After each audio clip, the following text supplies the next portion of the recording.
Hey, my friend, my name is Bo, and today I want to share with you 4 spiritual practices you can do that take no time. Any practice or technique or strategy for personal growth that requires you to carve out time for it is not going to be as effective as something that you can apply in any given moment of life. And after all, life is lived in the here and now. So if you can't apply something to the here and now at any given moment, then how effective is it really? How much is that going to be able to help you? So these 4 things I'm going to share with you are simple, but they are very powerful for that very reason, for the fact that they can be applied 24/7 basically at any given moment as you're going through your day. The first one is called open focus. The average person lives with a very narrow visual focus.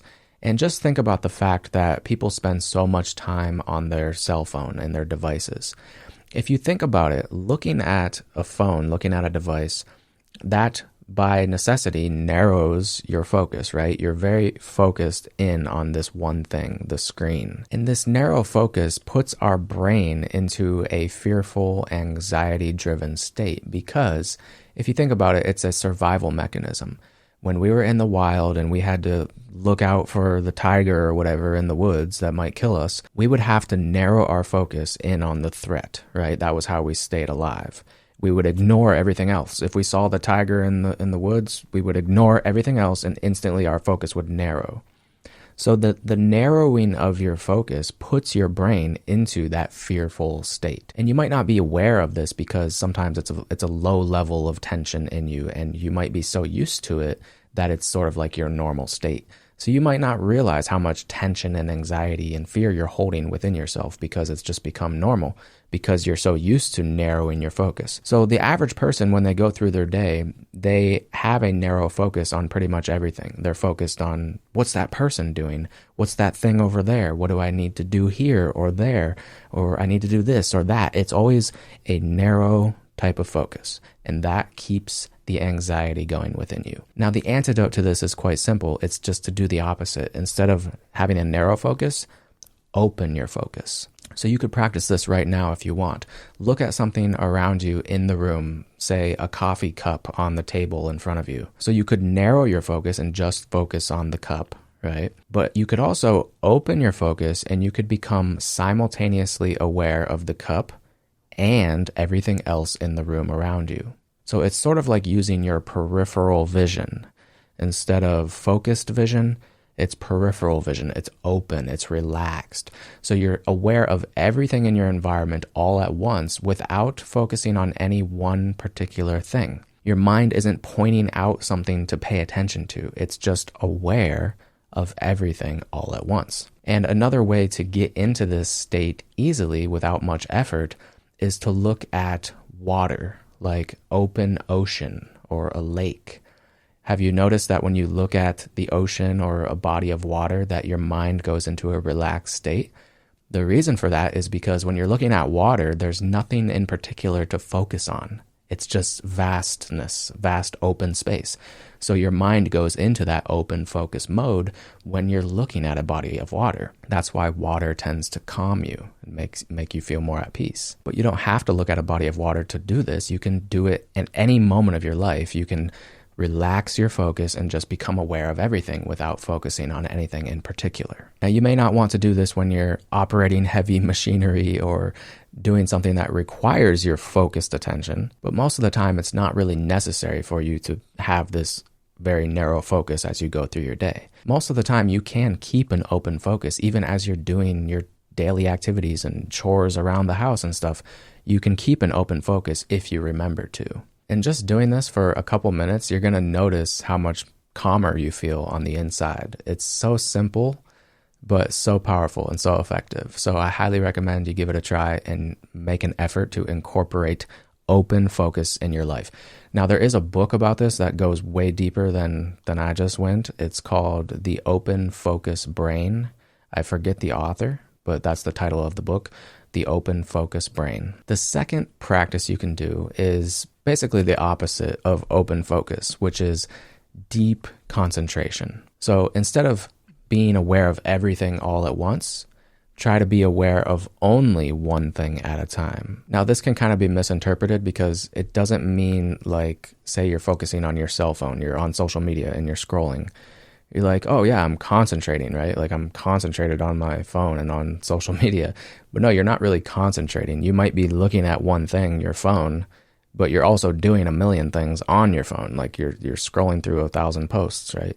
So that's not concentration. You might be focused on one thing, but you're also focused on 1,000 things, right? So deep concentration is really where you're focused in on only the moment and what you're doing in that exact moment. So like say you're washing the dishes and you can just focus on just being totally present with the motion as you're washing the dishes, and just be aware of the feeling of the water on your hands and the feeling of the dish as you're washing it, as you're holding it or whatever.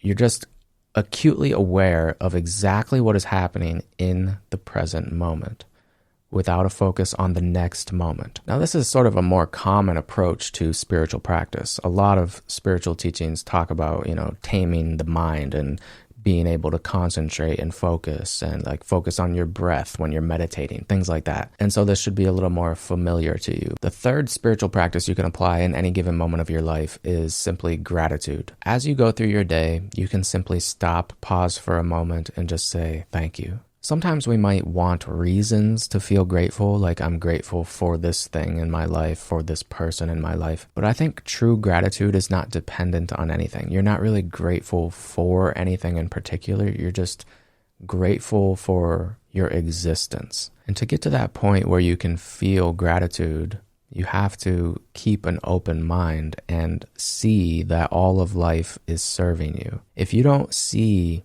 everything in your life as a blessing, then it's going to be hard to feel grateful. So you have to make a conscious effort to notice how everything is serving you.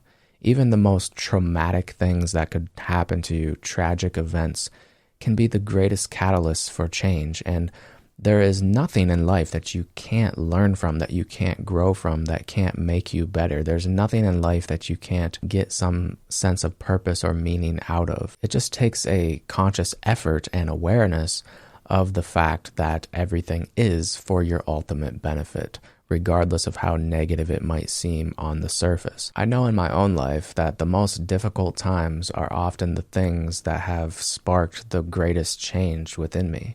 And usually right after I go through a difficult time, a low, I experience some of the highest highs that I ever have experienced. It's right after that dip, that depression, that darkness, because it's the darkness, it's the dark times that teach us how to find the light. So just try to be grateful for all of it. And the fourth spiritual practice you can apply in any given moment of your life is awareness of beauty. What I've realized in my life is that my ego, my mind, clouds my perception of everything.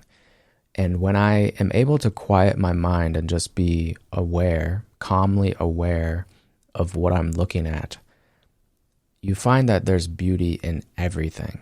Even something like a crumpled up piece of paper on the table.